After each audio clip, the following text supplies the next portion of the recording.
Shalom, giving all honor, all praise, and all glory to Yahweh, Bashem, Yahushai, Bashem, Rechak, Wadash, double understood elder apostles and bishops of the great millstone that rule well.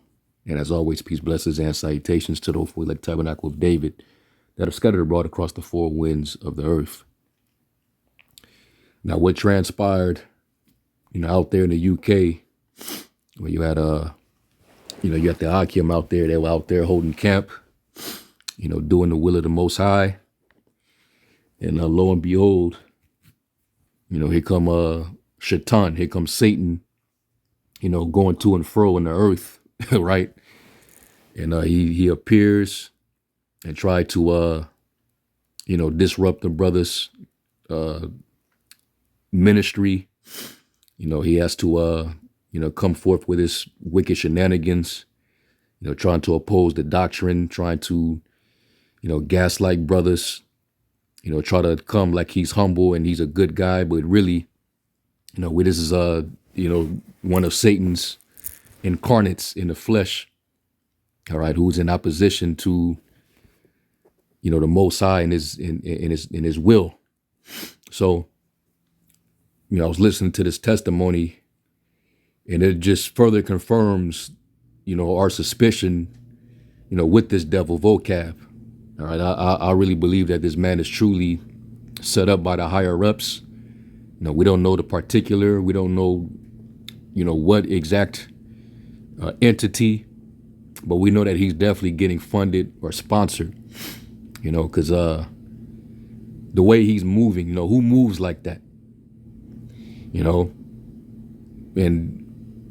you're following us around, stalking brothers, stalking camps, knowing that brothers don't want to deal with you, don't want to have anything to do with you, no discussion, no nothing, and you still proceed. So at this point, it's harassment, but also you're following us around. You're compassing land and sea, just to be the devil that you are, and that's why the scriptures tell us, be sober, be vigilant, because your adversary, the devil, as a roaring lion, walketh about seeking whom he may devour. So the way he's moving right now, you can't tell me that this guy is not set up. You can't tell me that he's not an agent. All right. So what I'm gonna do is I'm gonna skip towards like the middle, because it was interesting that he brought out how after they had their dealings with him, and they tried to do the best that they can, because we're not dealing with him. The order is, if any of these guys try to roll up on us, contact your local authorities, because at that point they're infringing on your rights, all right, to freedom of assembly, all right, and that's exactly what we're doing. Our freedom of religion and freedom of assembly. So if they come against us and infringe on our rights, we have a right to contact the authorities. All right, so obviously it didn't work over there in the UK, so them brothers were forced to have to deal with them. And let me get this in 2 Corinthians, because he knows that following us around, to try to get up under our skin, to get us to react, to get us to make threats, that's his whole agenda, really, to demonize us. So his behavior is very antagonizing, and it's to get us to react in a carnal sense. So that's why I want to get this precept real quick. This is 2 Corinthians 10, verse 4. It says, "For the weapons of our warfare are not carnal, but mighty through the Most High to the pulling down of strongholds, casting down imaginations and every high thing that exalteth itself against the knowledge of the Most High, and bringing into captivity every thought to the obedience of Hamashiach, and having in a readiness to revenge all disobedience when your obedience is fulfilled. So the way them brothers went about it, it was spiritual, because they couldn't get law enforcement to do their job, to get these devils away so they could continue on with their ministry.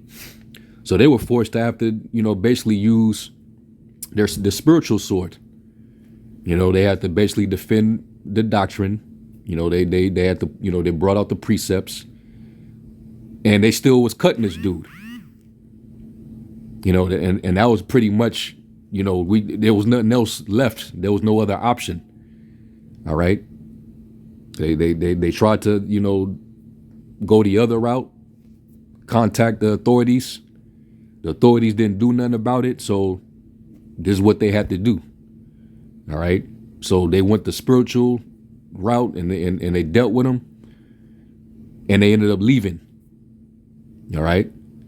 And your ass, you come past sea and land just to get cut, going all the way over to the UK.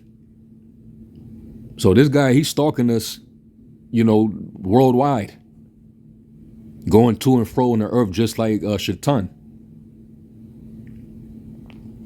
So, I commend them brothers for how they, dealt with the situation. They had no choice. Otherwise, they would have been able to do their thing uninterrupted. But you know how Satan works. When two or three are gathered in the Lord's name, the spirit is there, but also here come the wicked one. All right.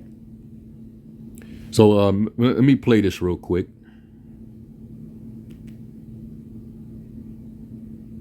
To the point I thought, well, fuck it, if the police come now, what's the point? He's already gone. Yeah, situation's done. I don't need to be here. I excused myself to go to the bathroom. Now, I took off my garment and I started to walk further down, and there's sort of like a junction where it's like three roads kind of collide. There's a junction there on the corner. And as I was walking, I was making my way to go into the park to use the public toilet. And I was kind of just in my thoughts processing what was going on. And there was a white car parked at that junction, and it had blacked out windows. Didn't think anything of it at first, but as I got closer to it, the back window wound down, and Vocab Malone was sitting in there, and he looks at me and he goes, "God bless you, Caleb." And I was kind of taken back by that, because I think, first of all, how does he know my name? I mean, I didn't have any direct interaction with him when we were teaching. It was the older brothers in the camp who were actually speaking to him. I was just reading. So first of all, I thought, how the hell does this guy know my name? And then I kind of I just kind of looked at him. I didn't really respond. I didn't say anything because I just read that scripture. Just read it again. If they come any unto you, this is 2 John 1:10. If they come any unto you and bring not this doctrine, receive him not into your house, neither bid him Godspeed, for he that bid. Right, and that's perfect, because this man, Haman, Malone, he tries to put off this facade like he's a real humble, likable individual. He tries to play that humble role like he's a nice guy, and he used Christianity as a front. But behind closed doors, he's in operation, under the adversary. He's clearly being funded by an entity. The way he's moving at this point, all right, it to me is far beyond just suspicion. All right, he clearly has an objective, and his objective is coming from his handlers, and they're probably putting pressure on him to up his game on coming against us, trying to antagonize, provoke, confront us and use mind games and tactics, to try to entangle us in our words, to see if he can catch us saying something incriminating or something violent. That way it could be used against us later down the line. All right. And we know that the Southern Poverty Law Center, they work in tangent with the task force, all right, the FBI and these different agencies to add us to the category of being a hate group or an extremist group. So, we have nothing to do with him. All right, he's clearly an adversary, but he tries to take the humble approach. Come up like he actually care, and he's trying to deliver Israelites out of sin and to get them to understand their error and this and that and the third. Trying to gaslight us to overthrow us of our faith. But you know that you're not going to convince us, just like we're not going to be able to convince you. All right. The Lord said no man can pluck his elect out of his hand. It also says that his sheep hear his voice and follow him. All right. They will not hearken unto the voice of strangers, but will flee. So that's why we don't deal with you. And in the beginning, we took you head on. We covered all type of topics, and we destroyed you in the spirit. All right, and using the sword, the spiritual sword, which is this word. The word is more quick, sharp, and powerful. All right, and sharper than any two-edged sword. And that's what we use. We don't get carnal. Even the Lord told his disciples, I send you as sheep among wolves, therefore be wise as serpents and harmless as doves. So that's why, we don't get confrontational. We don't get physical with anybody. You're the one that's in pursuit of us. We're not pursuing you. So who's the aggressor here? Who's the one that's stalking and harassing, but still trying to act like you're benevolent and humble, playing on this Christian role, but yet you happen to know the government name of this brother. If that don't scream intel, hey, I don't know what does. So this is why the scriptures say to separate yourself from your enemies and never to trust them. Let me get this one real quick. Sirach 6. In Sirach 6 and verse 13, and it says, separate thyself from thine enemies and take heed of thy friends. You got to watch over those who are even close to you, brothers that are in the circle, because, this thing of ours is definitely in danger of being infiltrated. Well, it's not even in danger. To a certain extent, it is infiltrated, because you do have guys in this thing of ours that are compromised. They're getting approached by agencies and they're getting paid up under the table. So you got weird behavior going on within Israel. So we got to vet guys that on the outside, that are watching and listening and coming out there, and you never know what the agenda is. So if we have to be that way towards our own, who's coming around us, how much more the enemy? We're going to stay separate from you. We don't have any dealings with you. And then this devil have the nerve to try to offer to go and sit at a table with him. The hell? What do you think this is? All right, you identify as a straight up hate group, and it's part of the reason why eventually they're gonna roll down upon us.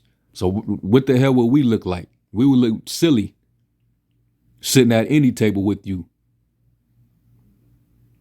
offering to go eat something to eat with it. We don't trust you. Let's get Sirach 12. Sirach 12 and 10, it says, never trust thine enemy, for like as iron rusteth, so is his wickedness. Though he humble himself and go crouching, yet take good heed and beware of him, and thou shalt be unto him as if thou hast wiped a looking glass, and thou shalt know that his rust have not been altogether wiped away. All right, so Yeah, we're not gonna have any dealings with them. We're not gonna shake your hand or none of that.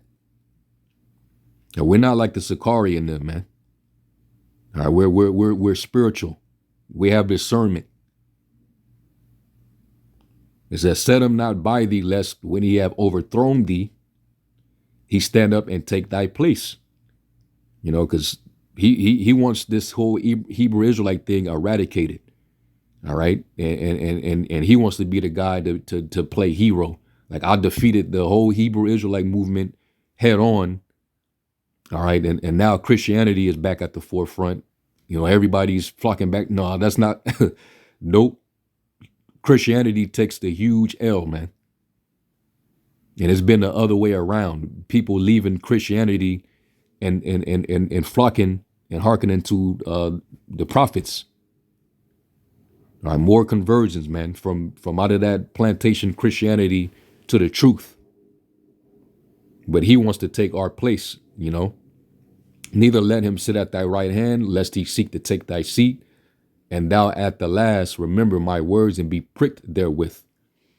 Who will pity a charmer that is bitten with a serpent? And vocab, he's clearly a snake. All right, and you get close to that man, I wouldn't pity you. You know, because why would you trust in a damn snake? You know, knowing given his nature, or any such as come nigh wild beast. So them brothers, they played it smart, man. We ain't got nothing to do with you.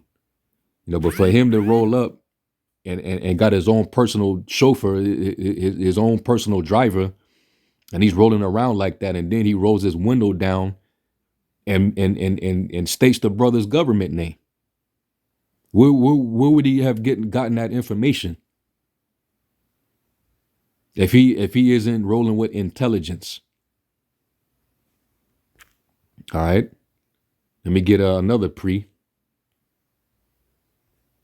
and this is the book of Sirach 11, in verse 29. It says, "Bring not every man into thine house, for the deceitful man have many trains." And that's why we even watch our own people. The scriptures say, "Trust you not in any brother." You know, so we got to be mindful of, you know, who's coming around us.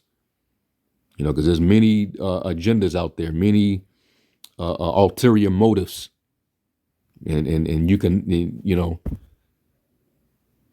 and even the Lord, you know, he had to deal with that. You know, with Judas Iscariot, you know, working for the enemy. So it says, "Bring not every man into thine house." While you got these other camps, it's a numbers game with them. You know, they want to try to bend all Israel to the marriage, and that's not the instruction. All right. Only those who got the wedding garment is who you're to focus on. All right. It says, "Like as a partridge taken and kept in a cage, so is the heart of the proud, and like as a spy, he watcheth he for thy fall." And vocab, he's clearly a spy, man. That's why we believe he's Haman reincarnated, because, you know, Haman, you know, he wanted the praise, he wanted, you know, position, and he wanted us to basically bow to him. And when he saw that Mordecai didn't bow to him, and you know, the secret got out on his ass that he was trying to overthrow Xerxes, he sent out the message to hey, the Jews is conspiring against the kingdom of the Persians. You know, so y'all might want to you know, regulate that. Matter of fact, hang him on gallows. So he set up that snare. He digged that pit for us. Put out all this rhetoric against the Southern Kingdom at the time. All right, put out a evil report to get the king to basically slaughter us, only for it to backfire, because the Lord, you know, he the hey, the Most High, you know, that's how he works. All right, you try to dig a pit for somebody, you fall into that pit that you digged. You try to roll a stone, it's gonna roll right back upon your own head. All right, he take the wicked in their own craftiness. So he's doing the same thing. He's trying to gather all information. All right, just like intelligence, he tries to look for things that he can point out and what's being said to use it against us for evil. And that's what he's been doing. All right. So it says, "For he lieth in wait and turneth good into evil." And what we're doing out there is a good work, man, because we're out there feeding the sheep like the Lord instructed us. We're out there prophesying, edifying the body, and he's trying to turn that into evil. Your doctrine, your doctrine. He's trying to turn it into evil. And in things worthy praise will lay blame upon thee. All right. So, he's clearly operating with malicious intent. And he's already admitted that, he's an adversary. All right. He's in opposition. Okay. He has hostility for the Hebrew Israelites. And that hostility goes all the way back to the garden, that enmity. So we know to never trust you, even when you try to crouch yourself. Talking about bless you. And that's just a play on what the Lord said when he said, bless them that despitefully use you and curse you. That ain't nothing but, him. He the scriptures say in 2 Corinthians that Satan has transformed himself as a minister of light. Now marvel not if his ministers be transformed into ministers of righteousness. So he tries to take on that act, trying to apply certain principles that Yahweh Shai laid down for his disciples, as if he's applying it, but he's really doing it as a front, basically he's dissembling himself. All right, and we know not to trust that. Okay, so that raised high red flags. He rolling around like he intelligence, rolling it around in vehicles with tint on the windows, and then rolling it down and come on, man. He's operating clearly from the left hand. There's an agency, there's an entity, all right, that he actually works for. And that's part of us, like Paul warned, we wrestle not against flesh and blood, but against principalities and against powers. Now, when you look up that word powers is talking about the authorities. Authorities that are working in higher places, that hierarchy. Not Second Corinthians, Ephesians.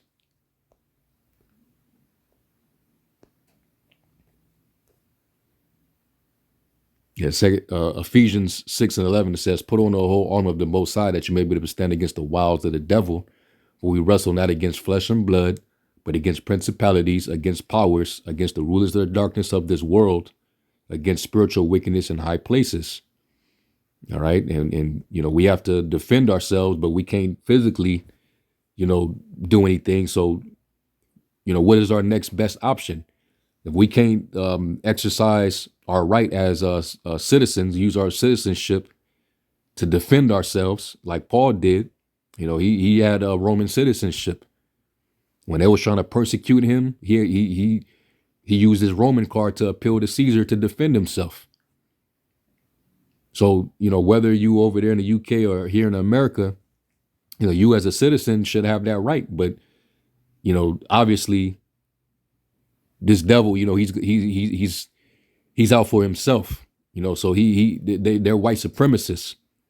So their policies really extend to them to protect them, but it loses juice when it comes to us. So this is what we have to deal with.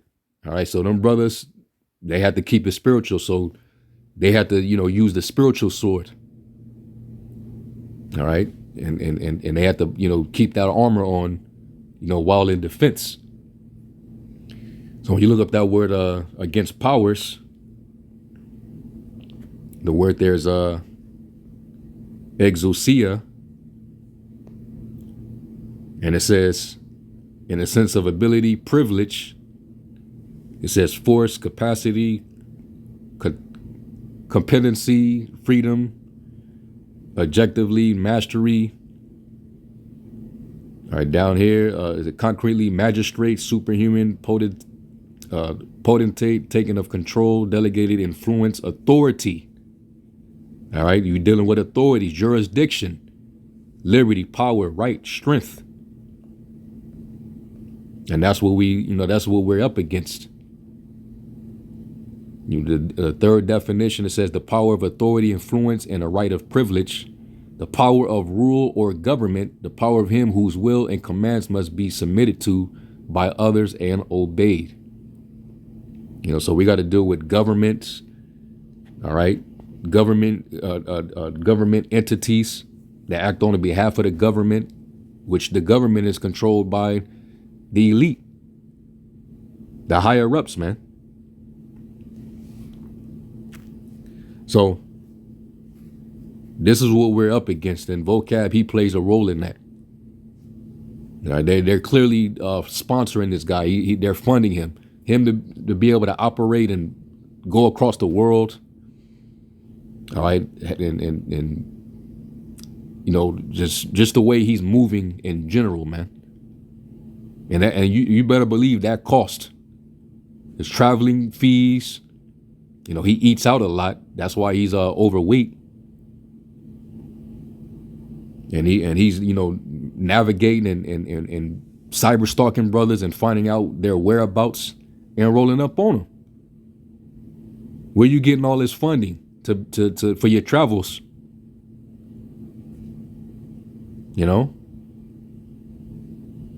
What's your skill where you're able to make a living to be able to operate in this fashion?